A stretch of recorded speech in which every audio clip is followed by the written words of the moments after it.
sportive ivoirienne est connue. Elle a désormais plus de 8,7 millions d'inscrits, 715 000 en plus par rapport à la dernière révision en 2023 sur le parti au pouvoir a d'ailleurs salué cette légère augmentation du nombre d'inscrits. Il reste que cette dernière acte l'exclusion définitive de plusieurs cadres de la scène politique ivoirienne. 4 figures de la politique locale, Tidiane Cham, Laurent Bako, Chakoulé Goudé, qui auront été définitivement exclus de la liste électorale selon le document publié mercredi par la commission électorale indépendante. Aucun d'entre eux ne pourra donc présenter à l'élection présidentielle de 2025. Encore moins de voter. Le gouvernement a exclu l'hypothèse de la révision de cette liste avant la présidentielle d'octobre prochain. Une opération de révision mise à jour comporte en moyenne 6 à 7 mois d'opération. Vous comprenez donc l'impossibilité de conduire une autre opération de révision de la liste électorale au risque de compromettre la tenue de l'élection présidentielle de la République à la date constitutionnelle, a récemment déclaré le président de la CEI, Ibrahim Koulibaly Kubert, de quoi provoquer finalement l'ire de l'opposition du côté de la Côte d'Ivoire. Eh bien, ce qui a donc permis au PDCI-RTA de pouvoir saisir la Commission des droits de l'homme de l'Union européenne, en effet, donc le président de protester contre une telle démarche. Je vous retrouve, président, pour convoquer avec vous la situation en Côte d'Ivoire. Et je rappelle qu'en janvier dernier, l'ONU a signé une convention avec le gouvernement ivoirien à hauteur de 4,6 milliards de francs CFA. Laquelle convention précise, je cite, il y a la question d'organiser une élection crédible, apaisée, mais surtout, je vois sourire, inclusive. Un autre point de cette convention, et d'ailleurs les fonds qui sont alloués, de ce que j'ai pu avoir comme élément de précision au niveau des plateformes de l'ONU, il est dit que cet agent permettra d'abord de pouvoir former la jeunesse ivoirienne à pouvoir accepter le jeu démocratique et d'intégrer donc toutes les valeurs qui vont avec, en effet donc de rapidement balayer le spectre d'une véritable crise des postes électoraux. Est-ce qu'on est certain qu'avec les éléments de mercredi dernier, on s'éloigne du spectre de 2010? Je ris parce que la sérénité du jeu démocratique. Donc, il y a un jeu démocratique en Côte d'Ivoire. Non, ça fait rire, non. C'est la Côte d'Ivoire n'est pas en capacité de faire quoi que ce soit quant à l'idée que les gens se font de la démocratie, telle que les Occidentaux l'ont vendue aux Africains. La démocratie dans le contexte africain ne peut être que néocoloniale. Je l'ai dit, néocoloniale. Et en Côte d'Ivoire, M. Ouattara, c'est le stade suprême du néocolonialisme, donc c'est le stade suprême de toute caricature, n'est-ce pas, démocratique, qu'on puisse penser. Bon, maintenant que l'ONU et les partenaires de l'Union européenne viennent encadrer la caricature, c'est de bonne guerre, parce que ce sont eux qui l'ont élaboré, ce sont eux qui ont parrainé l'arrivée tragique de M. Ouattara au pouvoir, dans les conditions que nous connaissons tous, ce qui a conduit à la plus grande catastrophe que l'Afrique ait jamais eu à vivre depuis plus de 70 ans, plus de 75 ans. Donc, pour M. Ouattara, c'est clair, il n'y a pas de débat. Démocratie veut dire qu'il reste au pouvoir, dans les conditions. Dans les conditions actuelles qui consistent à vendre la Côte d'Ivoire, à brader la Côte d'Ivoire pour que, après lui, la Côte d'Ivoire ne soit plus un État, mais moins qu'un comptoir. Il vend la Côte d'Ivoire. Est-ce qu'on construit une démocratie qui sert à vendre un pays? C'est quelle démocratie ça? Qui consiste à créer une situation politique, un cadre politique, dont le but essentiel c'est de vendre le pays à l'étranger, de piller le pays comme jamais, d'arracher le pays à ses propriétaires historiques et naturels, de transformer les populations ivoiriennes en apatrides sur leur propre sol. C'est que vous parlez de quoi? C'est que démocratie ça? C'est la sorcellerie, c'est le vampirisme, c'est la tragédie, mon cher Fabrice. Donc vraiment, et c'est ce que moi j'ai toujours eu du mal à comprendre quant à la stratégie de l'opposition ivoirienne. Mais bon, je comprends. Soit on prend les armes, soit on se limite à faire ce qu'ils font. Ce qu'ils font. Donc, moi, je ne vais pas beaucoup les reprocher, mais il n'est pas possible.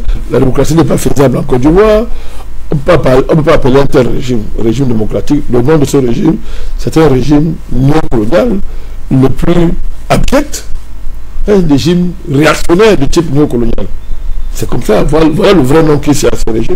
Il ne peut pas être un régime démocratique. Il faut arrêter ça. Les élections en Côte d'Ivoire participent d'un rituel,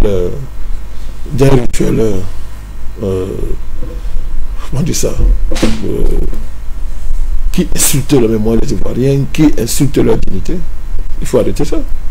La seule chose qui est valable en Côte d'Ivoire, c'est le départ de M. Ouattara, agent de l'étranger, un traître à la cause continentale, à la cause africaine. C'est son départ. Et à ce niveau, nous sommes constants. Fabrice, nous sommes constants, nous ne changeons pas. La Côte d'Ivoire sera libérée de manière spectaculaire, n'est-ce pas, par la main puissante du vrai Dieu. Nos positions sont constantes par rapport à ça. Du côté du gouvernement, lorsqu'ils sont interrogés sur l'absence de ces cadres de l'opposition dans cette liste électorale, il y a des arguments de droit qui sont à chaque fois convoqués.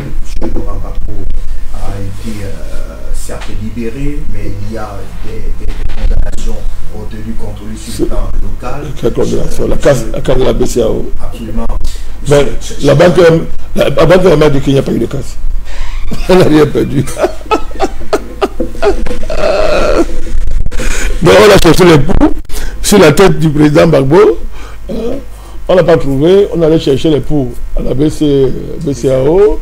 La BCAO dit il n'y a pas de poux ici. On a dit non, il y a les poux ici, on prend. Et taisez-vous.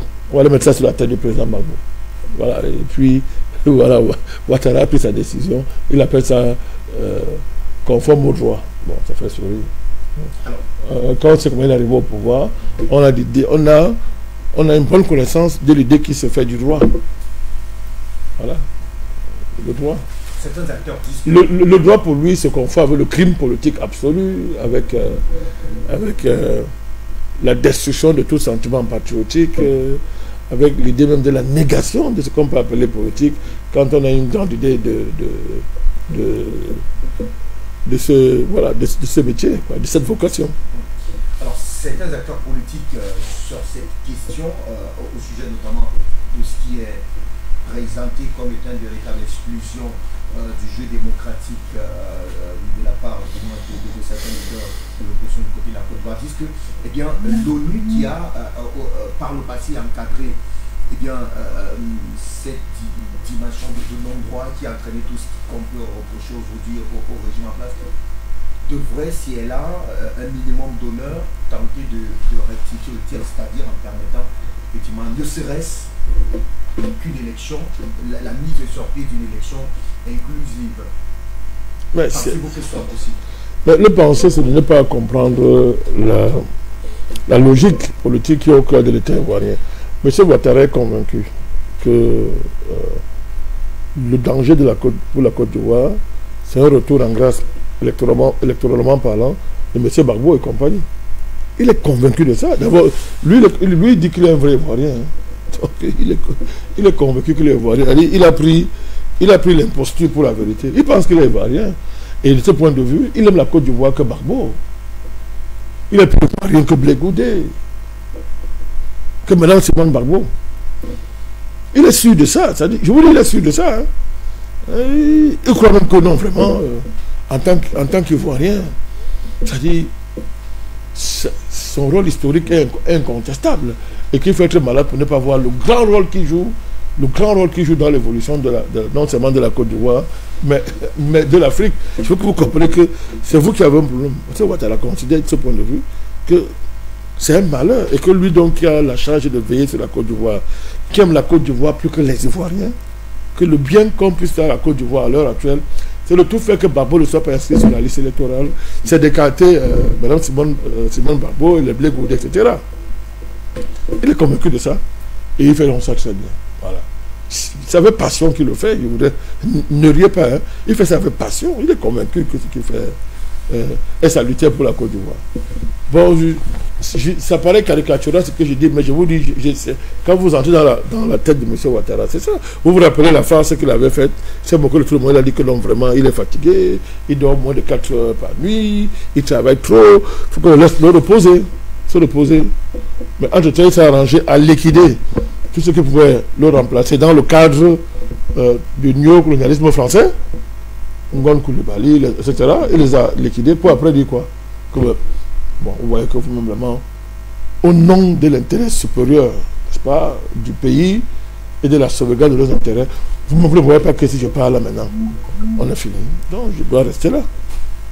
Et il est resté. Pourquoi faire un dialogue politique avant octobre 2025, une occasion peut-être pour tenter de faire retomber le maître Tidiane en est d'ailleurs preneur et bien d'autres. Qui? Monsieur Tidiane.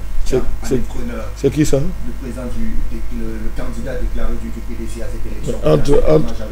Entre la photocopie et l'original, on prend quoi? C'est pas qui vous appelez photocopie? Monsieur Tidiane, c'est Ouattara 2, non?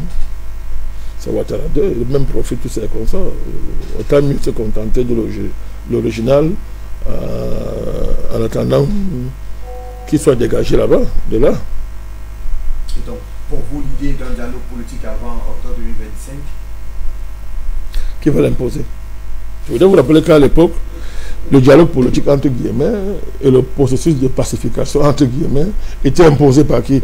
Par la communauté internationale autoproclamée. Attendez, non, on lui a imposé par la force, en reconnaissant, en reconnaissant ce qu'on appelait les groupes politiques armés. M. Chirac avait dit, ils ont les armes, il faut parler avec eux. C'est ça Marcoussi. Vous avez oublié? Bon, alors, c'était pour le compte de M. Ouattara qu'on l'a fait, hein. Moi, il pose une question. Ce qui parle de dialogue là. Quel est l'intérêt de la communauté internationale autoproclamée, sachant que, bon, M. Gbagbo, les autres ont maintenu leur projet, leur pensée, etc. C'est-à-dire que, Fabrice, vous pensez qu'ils vont imposer un dialogue qui soit autre chose que l'obligation pour le président Gbagbo et les autres d'accompagner M. Ouattara dans ta prophétie? Un faux dialogue. Voilà, c'est ça, c'est un faux dialogue. C'est de la rue, c'est de la perfidie. On perd le temps aux Ivoiriens. On perd le temps, on les embrouille. Mais bon, il ne perdait rien à attendre. Hein. Vous savez, si on avait dit à Bazoum qu'il allait tomber,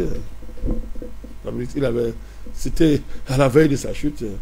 Le gars était tellement convaincu de lui, de son soutien, qu'il fallait voir avec quel ton il parlait au pays, aux Maliens, avec quel ton il parlait au Burkinabé, etc. Il était trop sûr de lui. Mais on a vu sa chute. Non.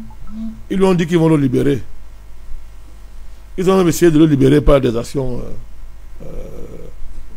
non kamikazes et diplomatiques, mais bon. Il va répondre de ses actes. Donc, M. Ouattara et sa clique, sa bande, doivent faire attention. Personne ne peut contrôler l'histoire. Personne.